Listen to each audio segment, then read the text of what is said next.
Novel وہم writer Zobia شیخ۔ میرا نام شبانہ ہے۔ دیکھنے والوں کو تو میری زندگی بالکل عام اور بہت اچھی لگتی تھی، لیکن وہ کہتے ہیں کہ کچھ چیزیں جیسی نظر آتی ہیں ویسی بالکل بھی نہیں ہوتی۔ ایسا ہی کچھ میرے ساتھ بھی تھا۔ جیسے ہر چمکنے والی چیز سونا نہیں ہوتی، اس طرح آئینے کا دوسرا رخ ہوتا ہے۔ تو میری شادی محبت کی شادی تھی، اور ہم لوگ اپنی شادی کے شروع کے سالوں میں بہت خوش تھے۔ ہم نے 6 سال بہت اچھی زندگی اور بہت خوشگوار زندگی گزاری۔ لیکن 6 سال کے بعد بھی جب ہم لوگوں کو اولاد نصیب نہ ہوئی تو پھر ہماری زندگی میں ایک بہت بڑی کمی رہ گئی۔ شروع میں تو ہم لوگ نہ تو لوگوں کی باتوں پر زیادہ دھیان دیتے تھے اور نہ ہی اس بارے میں زیادہ سوچتے تھے۔ یہ سوچ کر خاموش ہو جاتے کہ ابھی شادی کو زیادہ عرصہ نہیں گزرا، لیکن پھر اسی طرح کرتے کرتے شادی کے 6 سال گزر گئے، اور ان سالوں میں ابھی تک ہم لوگوں کی کوئی اولاد نہ تھی۔ یہ ایک بہت بڑی کمی تھی جو ہماری زندگی میں رہ گئی تھی۔ اسی کمی کی وجہ سے ہم دونوں ایک دوسرے سے دور ہوتے جا رہے تھے۔ ایسا لگنے لگا تھا جیسے ہم دونوں میں پہلی جیسی محبت نہیں رہی۔ مجھے آج بھی وہ دن یاد ہے جب سرمد مجھ سے بے حد محبت کرتے تھے۔ یہ وہ زمانہ تھا جب ہم لوگ ایک یونیورسٹی میں ایک ہی کلاس میں پڑھتے تھے۔ ہمارے خاندان میں لڑکیوں کو زیادہ پڑھنے کی اجازت نہیں دی جاتی تھی، لیکن میں نے پڑھائی کے لیے بہت محنت کی تھی۔ بچپن میں ہی میں بہت زیادہ ذہین ہوا کرتی تھی۔ مجھے ہمیشہ سے ہی پڑھنے لکھنے کا بے حد شوق تھا، اور میں نے اسی شوق کو مد نظر رکھتے ہوئے ابا سے بات کی۔ انہوں نے بھی مجھے آگے پڑھنے کی اجازت دی، جبکہ ہمارے خاندان والے سارے اس بات پر راضی نہیں تھے، اور سب لوگوں نے اس پر جتنا ہو سکا اعتراض کیا۔ میرے ابا پھر بھی میرے لیے بولے اور اپنی بیٹی کے حق میں فیصلہ کیا۔ پہلے تو مجھے کوئی امید نظر نہیں آ رہی تھی۔ ایسا لگ رہا تھا جیسے بچپن کی محنت ضائع چلی جائے گی۔ میں نے اپنے کالج میں بھی اچھے نمبر حاصل کیے، صرف اس وجہ سے کہ آگے کسی اچھی یونیورسٹی میں داخلہ ہو سکے اور میں اعلیٰ تعلیم حاصل کر سکوں۔ لیکن خاندان والوں کی مخالفت دیکھ کر مجھے اپنا خواب چکنا چور ہوتا دکھائی دے رہا تھا۔ میں نے ابا سے یہی کہا تھا کہ وہ زندگی میں چاہے میری کوئی خواہش پوری کرے نہ کرے، لیکن یہ پوری کر دیں تو مجھے ایسا لگے گا کہ انہوں نے میرے لیے وہ کیا ہے جو شاید کوئی بھی کسی کے لیے نہیں کر سکتا۔ ابا مجھ سے محبت کرتے تھے، اور اسی لیے ان کا یہی کہنا تھا کہ جہاں تک ممکن ہو سکے گا وہ میرا ساتھ دیں گے اور کبھی بھی مجھے مایوس نہیں کریں گے، اور ایسا ہی ہوا تھا۔ سب کے خلاف جا کر انہوں نے میری اس خواہش کو پورا کیا۔ نہ صرف پورا کیا بلکہ اس میں میرا بھرپور ساتھ بھی دیا، اور جو بھی لوگ اس بات پر اعتراض کرتے تھے، میرے بابا انہیں اچھے سے جواب دینا جانتے تھے۔ ہمارے خاندان کے سارے ہی فیصلے بڑے کیا کرتے تھے، جیسا کہ میرے دادا میری دادی، وہی لوگ گھر میں ہونے والے بڑے سے بڑا چھوٹے سے چھوٹے فیصلے کرتے، جیسا کہ کسی کی شادی کا فیصلہ ہو گیا، کسی کا رشتہ طے کرنے کی بات ہوگی۔ اور یہی وجہ تھی کہ خاندان میں آج تک جتنی شادیاں ہوئی تھیں ان سب کے رشتے ہمارے بڑوں نے ہی کیے تھے، اور سب پر یہ لازمی ہوتا تھا کہ انہیں اس بات کو ماننا پڑتا تھا۔ میرا رشتہ بھی میری دادی میری پھپھو کے بیٹے سے کروانا چاہتی تھی، اور انہوں نے اپنے طور پر یہ رشتہ طے بھی کر دیا تھا، لیکن میں بالکل بھی اس انسان سے شادی کرنے کے لیے تیار نہیں تھی۔ نہ تو اسے پڑھائی کا شوق تھا اور نہ ہی اسے کوئی کام آتا جاتا تھا۔ سارا دن کی آوارہ گردی کر کے وہ شام کو گھر لوٹتا، اور ایسے میں کسی نکارا بندے سے شادی ہرگز نہیں کر سکتی تھی۔ جبکہ میری دادی کا کہنا تھا کہ مجھے صرف یہ دیکھنا چاہیے کہ اس گھر میں سکون اور آرام سے رہوں گی، کیونکہ میری پھپھو کی جس گھر میں شادی ہوئی تھی ان کے سسرال والے کافی امیر لوگ تھے، وہاں پیسے کی کوئی کمی نہیں تھی، اور یہی وجہ تھی کہ ان کی اولاد اس قدر بگڑی ہوئی تھی کہ وہ اپنے عیش کے چکر میں گھرداری سے شاید فراموش ہی رہی ہوں گی۔ ان کے بچوں کو یہ بات معلوم تھی کہ ان کے باپ کے پاس جائیداد ہے، ایسے میں وہ جتنا بھی اڑا لے اور جتنا بھی خرچ کر لے کچھ نہیں ہوگا۔ ان لوگوں کو کہاں کمانے کی فکر، کہاں ان لوگوں کو ایک ایک روپے کا حساب رکھنا پڑتا تھا۔ اگر ان کے گھر میں اتنی دولت کی ریل پیل نہ ہوتی تو ممکن تھا کہ ان کی طبیعت میں تھوڑا بہت سدھار ہوتا اور وہ لوگ اچھے کام کرتے، کچھ پیسے کماتے۔ کچھ میری پھپھو نے ان کی تربیت ایسی کی تھی کہ کبھی بھی کسی غلط بات سے روکا نہیں تھا۔ میں بچپن سے ہی دیکھتی آ رہی تھی کہ میری پھپھو اپنے بچوں کو ہر غلط بات پر ان کی حمایت کرتی تھی، ان کی حوصلہ افزائی کرتی، ان سے یہی کہتی تھی کہ ان لوگوں نے کبھی کوئی غلطی نہیں کی اور نہ ہی وہ کوئی غلطی کر سکتے ہیں۔ ان کا یہ ماننا تھا کہ دولت کی وجہ سے انسان اپنا ہر عیب چھپا سکتا ہے، لیکن شاید وہ یہ نہیں جانتی تھی کہ دولت سے ہم اپنی ظاہری برائی تو چھپا لیتے ہیں، لوگوں کے منہ بند کروا لیتے ہیں، لیکن ہم اپنے اندر کی برائی کو ختم نہیں کر سکتے۔ دولت صرف ہاتھوں کا میل ہے۔ ساری عمر اسی چکر میں سب نے اپنا آپ مصروف رکھا، مگر میں یہ بات اچھی طرح سے جانتی تھی کہ ان کی اولاد کس قدر بگڑی ہوئی اور ان کا بیٹا کتنا آوارہ اور بدمعاش قسم کا ہے۔ ایسے میں اس کے ساتھ شادی کرنے کا تو سوال ہی پیدا نہیں ہوتا تھا۔ میں نے تو صاف کہہ دیا تھا، میری دادی میری شادی کسی سے بھی کروا دے، لیکن میں اس انسان سے ہرگز نہیں کروں گی۔ میرے ابا کو بھی اس پر اعتراض تھا، لیکن فی الحال کسی مصلحت کے تحت وہ خاموش تھے۔ ان کا کہنا تھا کہ جیسے ہی شادی کا وقت آئے گا تو وہ انکار کر دیں گے۔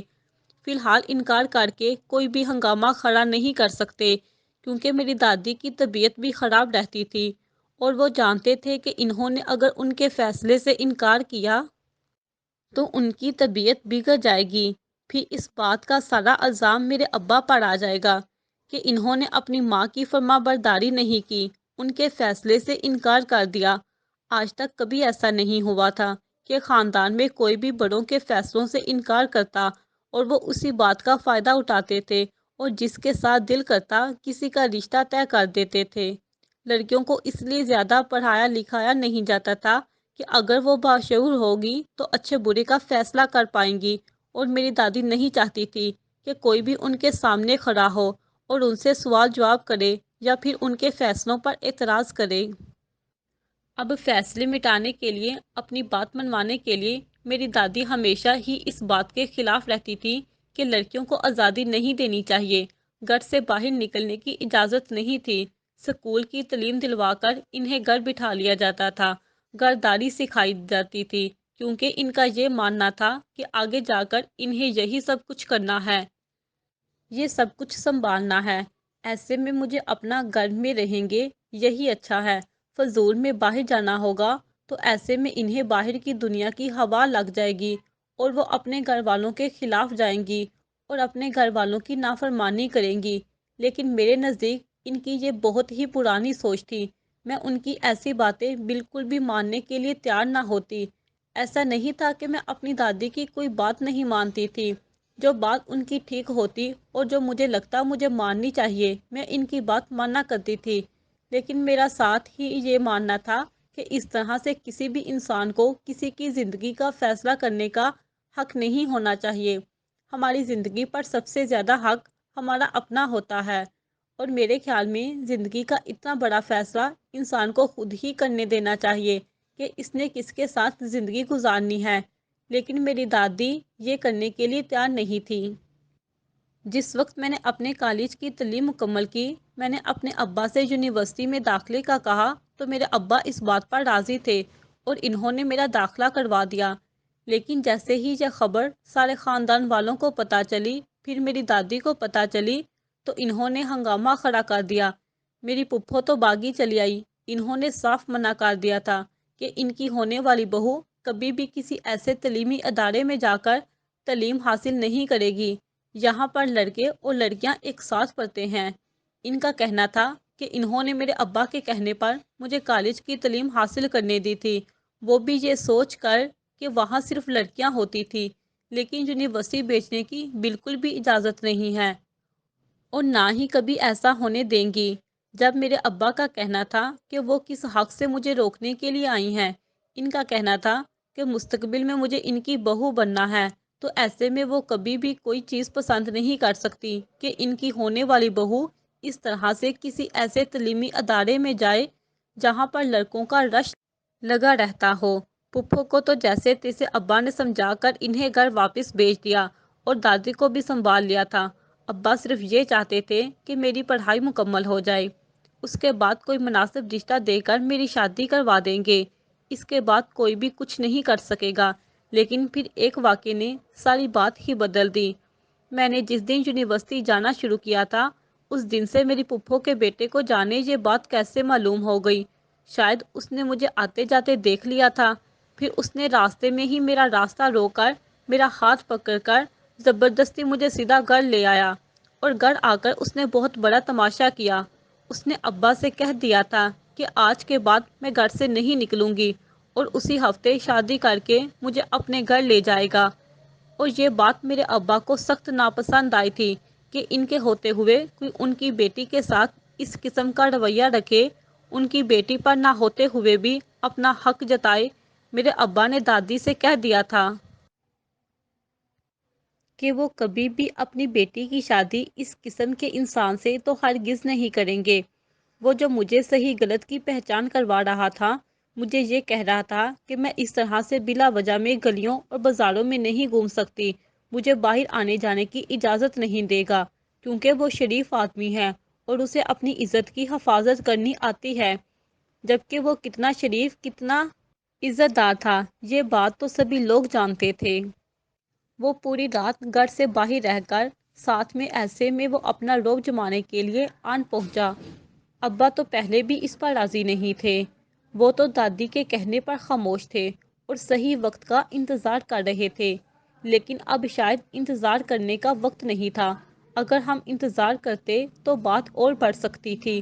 ایسے وقت میں جب پھپھو کے بیٹے نے ساری حدیں پار کی تو ابا نے آ کے صاف کہہ دیا تھا کہ وہ کبھی بھی یہ فیصلہ نہیں لے سکتے، اور یہاں شادی کا تو سوال ہی پیدا نہیں ہوتا۔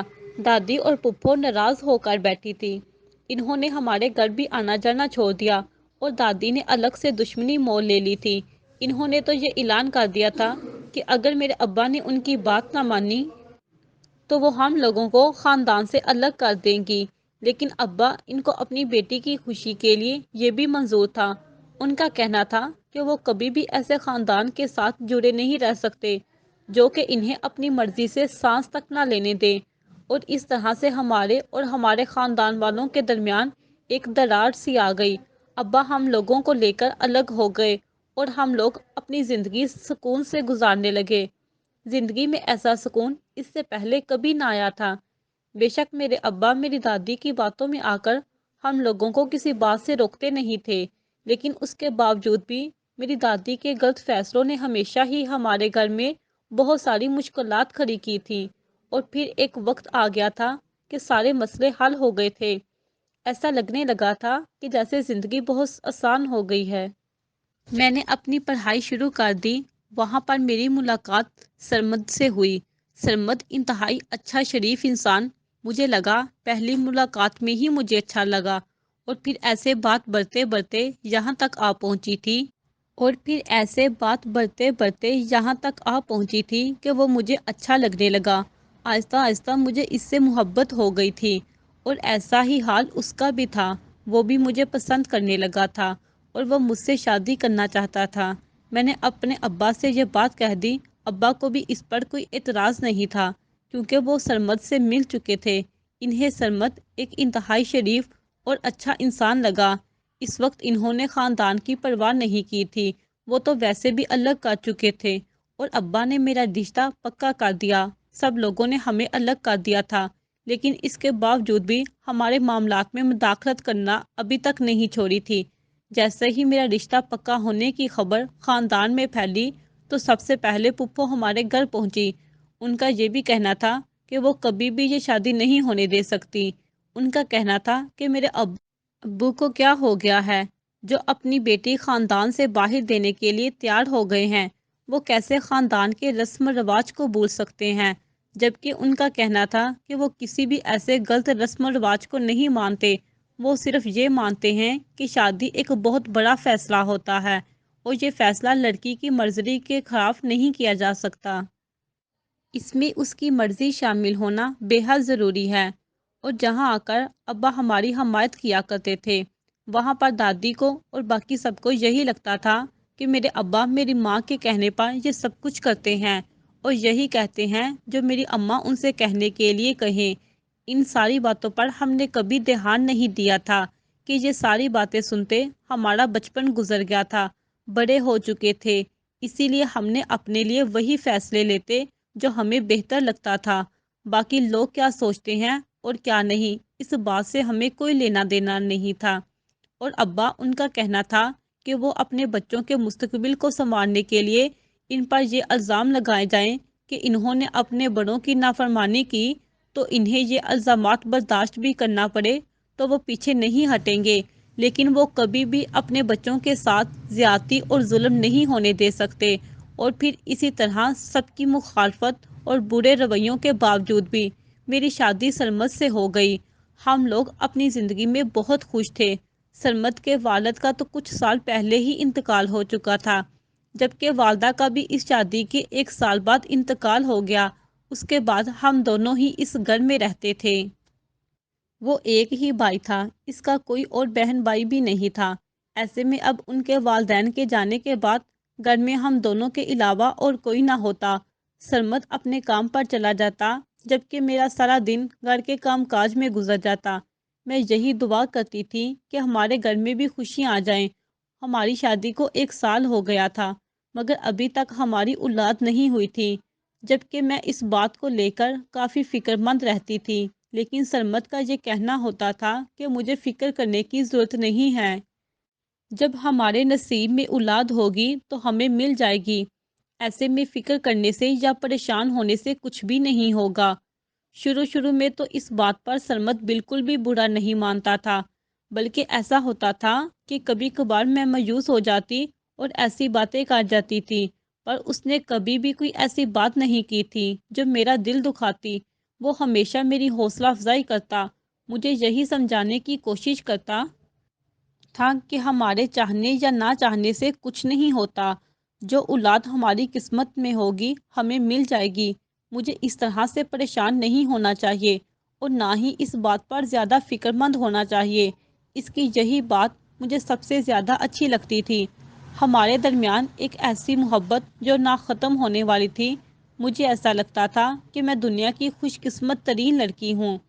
مجھے ایک ایسے انسان کا ساتھ ملا تھا جس کے لیے میری ذات سب سے پہلے سب سے زیادہ ضروری تھی، اور یہی بات مجھے بہت خوشی دیتی تھی۔ اس کے ساتھ ساتھ مجھے یہ بات فکر میں مبتلا کرتی تھی کہ کہیں ایسا نہ ہو کہ وقت گزرنے کے ساتھ ساتھ یہ محبتیں، یہ عنایتیں ختم ہو جائیں۔ ابھی تک ایسا کچھ نہیں ہوا تھا۔ ہماری شادی کو 2 سال گزر گئے تھے اور ابھی تک ہمارے درمیان وہی محبت قائم تھی جو پہلے دن سے تھی۔ ہم دونوں ہی اولاد کی وجہ سے فکر مند ہوتے تھے، لیکن اس بات کی تسلی تھی کہ میرا شوہر میرے ساتھ ہے، اور اس بات پر فی الحال تو کوئی اعتراض نہیں تھا، اور آگے کی بات بعد میں دیکھی جائے گی۔ اور کیا نہیں، زندگی اسی طرح سے گزر رہی تھی۔ کچھ لوگوں کی باتوں نے میرے شوہر کو مجھ سے دور کر دیا تھا، اور کچھ لوگوں کے حالات سے میں پریشان رہنے لگی تھی، جس کی وجہ سے میں شاید اپنے شوہر کو زیادہ وقت نہیں دے پاتی تھی، جبکہ اس کا کہنا تھا کہ اس کی زندگی بالکل خالی ہو گئی ہے۔ اس کی زندگی میں اس کے والدین تھے، وہ بھی جا چکے ہیں، اور اگر بیوی تھی جو اسے وقت دینے کے لیے تیار نہیں تھی، جب گھر آتا تو شاید یہی وجہ تھی کہ میں خاموش رہتی تھی، تو مجھ سے وہ زیادہ بات نہیں کرتا، کمرے میں جا کر سو جاتا۔ کچھ تیسری وجہ یہ تھی کہ گھر میں اولاد کی خوشی نہیں تھی۔ ایسے میں آہستہ آہستہ ہمارے درمیان دوریاں بڑھتی ہی گئیں۔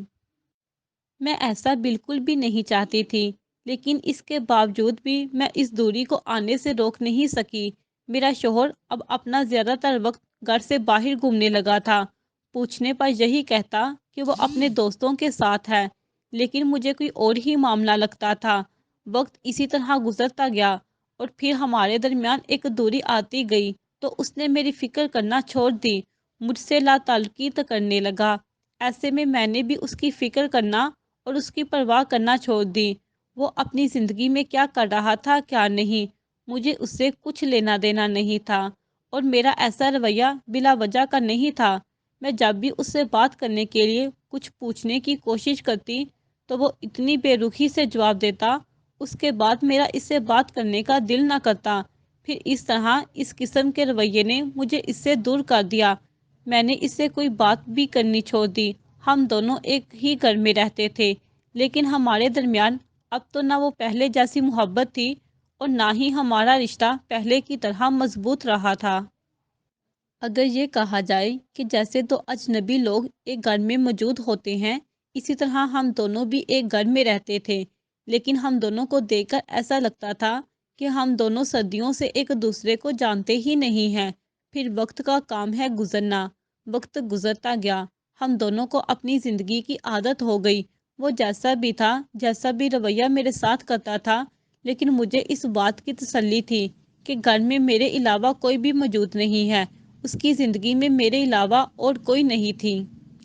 لیکن پھر یہ خیال اور یہ برم ٹوٹ گیا۔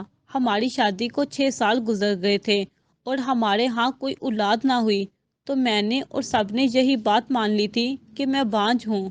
پہلے تو میرے شوہر کو اس پر کوئی اعتراض نہیں تھا اور ہماری زندگی اچھی گزر رہی تھی، لیکن پھر آخر تک وہ بھی ایک انسان تھا، کب تک یہ ساری چیزیں برداشت کر سکتا تھا؟ کچھ لوگوں کی باتوں نے اسے ایسا بنا دیا تھا کہ اسے بھی اولاد کی ضرورت تھی، وہ بھی بچوں کی خوشی چاہتا تھا، اور یہی وجہ تھی کہ شاید مجھ سے اولاد ہونے کی وجہ سے مجھ سے اس قدر دور ہو گیا تھا۔ لیکن اب سب کچھ میرے اختیار میں نہیں تھا، میں چاہ کر بھی اس کی اتنی بڑی خواہش کو پورا نہیں کر سکتی تھی۔ میرے نصیب میں یہی لکھا گیا تھا، تو اس میں کیا کر سکتی تھی؟ اور پھر ایک دن میرے شوہر نے مجھے حیران کر کے رکھ دیا، کیونکہ میں بانجھ تھی تو میرا شوہر دوسری شادی کر کے دوسری بیوی کو گھر لے آیا، اور یہ دیکھ کر میں کافی حیران ہوئی تھی کہ میرے شوہر کی دوسری بیوی 70 سال کی بوڑھی عورت تھی۔ جو کچھ بھی تھا، میں اس سے محبت کرتی تھی، اس کی دوسری شادی کو بھلا کیسے برداشت کر سکتی؟ یہ بات تو میں بھی اچھی طرح سے جانتی تھی کہ اس نے کس مقصد کے لیے شادی کی ہے، اور اتنا انتظار کے بعد اس نے شادی کی بھی تو 70 سال کی بوڑھی عورت سے۔ مجھے کچھ اپنے شوہر کی دوسری شادی کرنے کا دکھ تھا، اس پر غصہ بھی تھا، اور کچھ مجھے اس بات پر حیرت ہو رہی تھی کہ اس نے دوسری شادی کرنے کے لیے ایک بوڑھی عورت کا انتخاب کیا تھا۔ میں اس بات پر ہنستی تھی اور اپنے شوہر سے یہی کہتی تھی کہ اگر تو اس نے اولاد کی وجہ سے دوسری شادی کی تھی تو پھر 70 سال کی بوڑھی عورت سے ہی کیوں کی؟ بھلا یہ کیسے اس عمر میں بچہ پیدا کرے گی؟ جبکہ میری یہ بات سن کر میرا شوہر خاموش ہو جاتا، میری کسی بات کا جواب نہ دیتا، وہ خاموشی سے چلا جاتا۔ اس نے مجھے کافی پریشان اور حیران کر دیا تھا۔ مجھے سمجھ نہیں آ رہا تھا کہ آخر اس نے یہ سب کچھ کیوں کیا۔ اسے یہی عورت شادی کے لیے ملی، اگر اسے دوسری شادی کرنی تھی تو اسے چاہیے تھا کہ کسی جوان لڑکی سے کرتا جو کہ اسے اولاد کی خوشی دے سکتی۔ ایسے میں ایک بوڑھی سے شادی کرنے کا کیا جواز تھا؟ لیکن خیر، میرے شوہر نے تو میری بات سننا بھی ضروری سمجھا ہی نہیں تھا۔ میں نے بھی اسے کچھ بھی کہنا چھوڑ دیا۔ میں جس طرح سے پہلے زندگی گزار رہی تھی، اسی طرح سے میری زندگی گزرنے لگی، اور اپنے شوہر کی دوسری بیوی کو میں نے اس کے حال پر چھوڑ دیا۔ مجھے نہیں معلوم تھا کہ ان کی زندگی میں کیا چل رہا ہے۔ میں نے اپنے آپ کو اس طرح سے بالکل الگ کر دیا تھا، انہیں ان کے حال پر چھوڑ دیا تھا۔ زندگی اسی طرح چل رہی تھی اور وقت اسی طرح سے گزر رہا تھا۔ جب میرے شوہر کی شادی کو 3 مہینے گزرے تو مجھے شدید حیرت ہوئی کہ جب دائی میرے شوہر کی دوسری بیوی کو، جو کہ بوڑھی تھی، اس کے کمرے میں گئی اور اس بوڑھی نے ایک بیٹے کو جنم دیا۔ یہ سب کچھ میری آنکھوں کے سامنے تھا۔ میں یہ نہیں کہہ سکتی تھی کہ یہ کوئی جھوٹ ہے یا پھر دھوکہ ہے، لیکن اس کے باوجود بھی میں یہ سب کچھ قبول کرنے کے لیے بالکل بھی تیار نہیں تھی۔ آخر ایسا کیسے ہو سکتا تھا؟ ایک تو وہ 70 سال کی بوڑھی عورت تھی، اور دوسرا اگر وہ اولاد پیدا کرتی بھی تو اتنی جلدی کیسے؟ صرف 3 ماہ میں وہ کیسے بچہ پیدا کر سکتی تھی؟ مجھے اس بات کی کوئی سمجھ نہیں آ رہی تھی، جبکہ دوسری طرف میرا شوہر بہت خوش تھا۔ میں تو اس کی خوشی دیکھ کر، یہ سب کچھ دیکھ کر حیران رہ گئی تھی۔ میں تو اسی بات پر حیران تھی، مجھے تو کچھ سمجھ نہیں آ رہا تھا کہ آخر اس گھر میں کیا ہو رہا ہے۔ پھر اسی طرح دن گزرنے لگے۔ وہ دوبارہ سے 3 مہینے ہی گزرے تھے جب اس بوڑھی عورت نے دوبارہ سے ایک بیٹے کو جنم دیا۔ پھر یہ سلسلہ اسی طرح چلتا رہا۔ ایسا ہونے لگا تھا کہ ہر 3 ماہ بعد دائی آتی، اس کے کمرے میں جاتی اور وہ بوڑھی عورت ایک بیٹے کو جنم دیتی۔ اس کے ساتھ ہی مجھے یہ بات سمجھ نہیں آتی تھی کہ جس بیٹے کو وہ عورت جنم دیتی تھی، میرا شوہر اسے پیدا ہونے کے 2 دن بعد ہی کہیں چھوڑ آتا۔ پوچھنے پر کہتا کہ وہ اسے اپنی بیوی کے ماں باپ کے گھر چھوڑ آیا ہے۔ اگر وہ لوگ اس کا بہت اچھے طریقے سے خیال رکھتے ہیں، اس لیے وہ اسے وہاں چھوڑ آیا ہے۔ کیونکہ میں اس بات پر کافی حیران ہوتی تھی کہ کوئی اتنے چھوٹے سے بچے کو کیسے اس طرح سے چھوڑ کر آ سکتا ہے، مگر زیادہ میرا شوہر اس بارے میں مجھے کچھ نہیں بتاتا تھا۔ میں جب بھی اس سے کوئی سوال کرتی تو وہ بات ٹال دیتا اور مجھے حقیقت نہ بتاتا۔ میں نے بھی اس سے پوچھنا چھوڑ دیا، لیکن میرے ذہن میں یہ سوال ضرور تھا کہ آخر اس کے پیچھے کیا وجہ ہے۔ یہ بات بالکل بھی قبول کرنے کے لیے تیار نہیں تھی۔ میرا ذہن اس بات کو ہرگز بھی ماننے کے لیے تیار نہیں تھا۔ میں جانتی تھی کہ اس کے پیچھے کوئی نہ کوئی وجہ ایسی ضرور ہے جو میں نہیں جانتی۔ ایسے میں اس کہانی کے پیچھے کا راز ہر حال میں جاننا چاہتی تھی، اور یہ راز میرے شوہر کی دوسری بیوی کے علاوہ مجھے کوئی نہیں بتا سکتا تھا، یا میرا شوہر مجھے یہ بات بتا سکتا تھا، لیکن وہ تو یہ بات مجھے بتانے کے لیے تیار ہی نہیں تھا۔ میں جب بھی اس سے پوچھتی تو وہ مجھے کوئی نہ کوئی بہانہ کر کے ٹال دیتا، یہ کہہ دیتا کہ اولاد اسے مل گئی ہے، اب اسے اس کی زندگی میں کوئی کمی نہیں رہی۔ کبھی تو مجھے اس بات پر حیرت ہوتی، کیا سرمد وہی انسان ہے جو مجھ سے بہت محبت کرتا تھا؟ اس نے مجھ سے محبت کی شادی کی تھی۔ وہی انسان کس طرح سے اتنا بدل سکتا ہے؟ مجھے اس بات پر یقین نہیں ہوتا تھا، لیکن اس بات پر یقین تو کرنا ہی تھا کہ سب کچھ میری آنکھوں کے سامنے تو آ رہا تھا۔ اس نے تو مجھ سے بات کرنی چھوڑ دی تھی۔ میں اپنے کمرے میں ہی سارا وقت گزارتی، جبکہ وہ اپنا سارا وقت دوسری بیوی کے ساتھ گزارتا۔ اب جو کچھ بھی تھا مجبوری میں ہی صحیح، لیکن یہ سب کچھ برداشت کرنا تھا، کیونکہ اس سارا کا سارا قصور نہیں دے سکتی تھی، کیونکہ اس کے پیچھے کی وجہ تو اصل میں ہی تھی۔ میں اسے وہ خوشی نہیں دے پائی تھی جو اسے دینی چاہیے تھی۔ ایسے میں اس سے کسی بھی بات کا شکوہ کرنا بیکار ہی تھا۔ وہ ساری باتیں ایک طرف، لیکن اس معاملے کو سلجھانا ایک طرف تھا۔ میں یہ راز ہر حال میں جاننا چاہتی تھی۔ میں اس بات پر جی بڑھ کر حیران ہوتی تھی کہ بھلا 3 ماہ میں وہ بچہ کیسے جنم دے سکتی ہے۔ پھر وقت ایسے ہی گزر رہا تھا کہ ایک دن اس بری عورت نے مجھے اپنے پاس بلایا اور مجھ سے بولی کہ میں مرنے والی ہوں، اور مرنے سے پہلے تمہیں اپنا راز بتا کر جانا چاہتی ہوں۔ اس کا کہنا تھا کہ اس کا وقت پورا ہو چکا ہے، ایسے میں وہ جانے والی ہے، جانے سے پہلے اپنا یہ راز مجھے بتانا چاہتی ہے۔ میں تو ویسے بھی اس کا یہ راز جاننے کے لیے بےتاب تھی۔ پورے دھیان سے خاموشی سے اس کی بات سننے لگی، اور بری عورت نے بولنا شروع کیا۔ اس کا کہنا تھا کہ یہ بچے اس نے بنا شوہر کے قریب آئے پیدا کیے ہیں۔ اس کا کہنا تھا تم بھی کر سکتی ہو، لیکن یوں ہی اس نے مجھے وہ راز بتایا، میرے ہاتھ ٹھنڈے ہو گئے جب اس نے کہا ہر 3 مہینے کے بعد مجھے یہاں سے 100 کلومیٹر دور جو ایک جنگل ہے وہاں جانا ہوگا، اور وہاں ایک رات گزارنی ہوگی۔ اس کے بعد میرے ہاں بیٹا پیدا ہو جائے گا۔ مجھے اس کی یہ بات کافی عجیب اور حیران کن لگی، جبکہ میں نے اسے مزید کچھ پوچھنا چاہا، لیکن اس سے پہلے ہی وہ عورت اس دنیا کو چھوڑ کر جا چکی تھی، اور میری یہ بات ادھوری رہ گئی تھی۔ میں اس سے بھی ابھی سارا سچ جاننا چاہتی تھی، لیکن وہ یہ سارا سچ بتانے سے پہلے ہی اس دنیا سے چلی گئی۔ جو جب میرے شوہر کو یہ بات معلوم ہوئی تو اس نے اس کی آخری آرام گاہ تک پہنچا دیا۔ وہ ویسے ہی خاموش سا گھر میں رہنے لگا جیسے پہلے رہا کرتا تھا۔ اس عورت سے ہونے والے بچوں کو میرے شوہر نے اپنے سسرال میں ہی چھوڑ دیا تھا، ان کو یہاں لے کر نہیں آیا۔ اس طرح سے یہ اچھا تھا کہ وہ ان بچوں کو یہاں نہیں لایا تھا۔ میری اولاد ہو جائے گی، اور میرے شوہر کے درمیان اختلافات وہ بھی ختم ہو جائیں گے۔ ہو سکتا ہے کہ ہم لوگ پہلے کی طرح اچھی زندگی گزارنے لگے، اور سب کچھ پہلے کی طرح اچھا ہو جائے۔ ہو سکتا ہے کہ وہ پہلے کی طرح مجھ سے محبت کرنے لگے، اور اس کی محبت دوبارہ سے حاصل کرنے کے لیے میں کچھ بھی کرنے کے لیے تیار ہو سکتی تھی۔ پہلے تو کافی دن میں یہی سوچتی رہی کہ مجھے اس عورت کی بات مان کر اس جنگل میں جانا چاہیے یا نہیں۔ کہیں ایسا نہ ہو وہ جاتے جاتے مجھے کچھ غلط بتا کر چلی گئی ہو، اور میں اس کی بات مان کر کسی مصیبت میں نہ پڑ جاؤں۔ لیکن جب میں نے یہ سوچا کہ وہ مجھے کیوں کوئی غلط مشورہ دے گی، اس نے وہی بتایا تھا جو سب کچھ اس کے ساتھ ہو رہا تھا۔ ایسے میں ممکن تھا کہ یہ راز بالکل سچ اس نے مجھے بتایا ہو۔ ایسے میں ایک بار اس سب کو آزمانا چاہتی تھی۔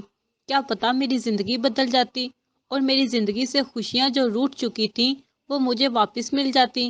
کتنا وقت گزارنے کے بعد مجھے احساس ہو رہا تھا کہ میرے شوہر کی محبت میرے لیے کتنی اہمیت رکھتی ہے۔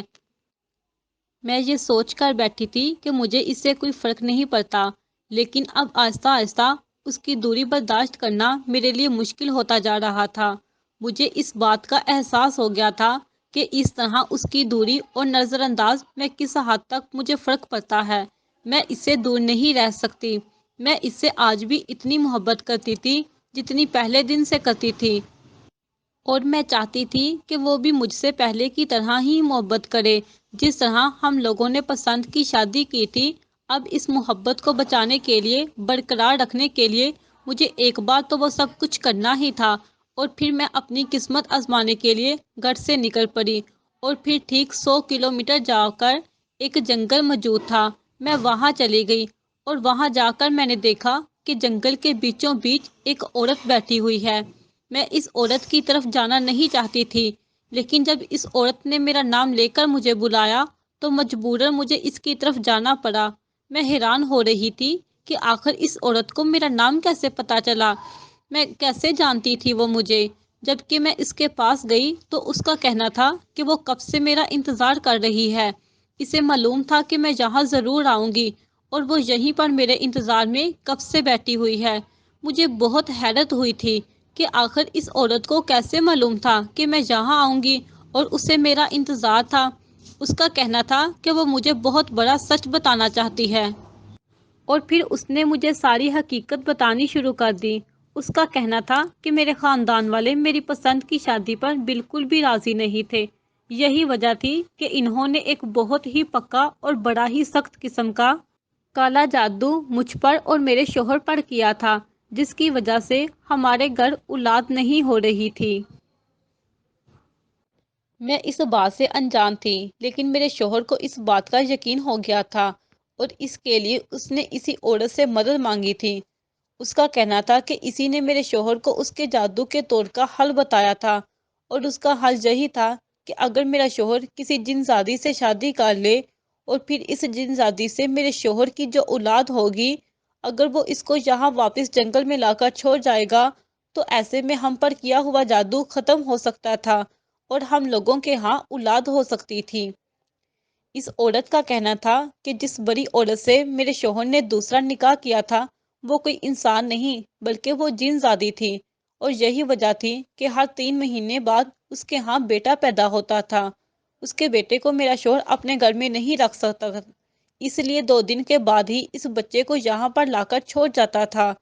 اس عورت کا کہنا تھا کہ جیسے ہی وہ جن زادی 10 بچوں کو جنم دے دیتی، اس کے بعد اس جن زادی نے مر جانا تھا، اور پھر اس کے بعد ہی ہمارے گھر میں اولاد ہو سکتی تھی، اور مجھ سے اور میرے شوہر سے یہ جادو ختم ہو سکتا تھا۔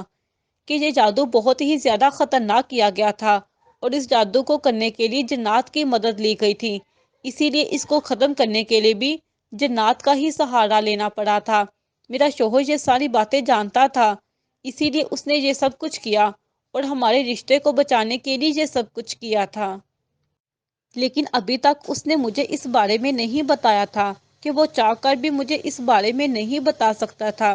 مجھے یہ راز یہاں آ کر ہی جاننا تھا، اس لیے وہ جن زادی مرنے سے پہلے مجھے یہ بتا کر گئی تھی کہ مجھے یہاں آ کر اس بات کی حقیقت کو جاننا ہوگا۔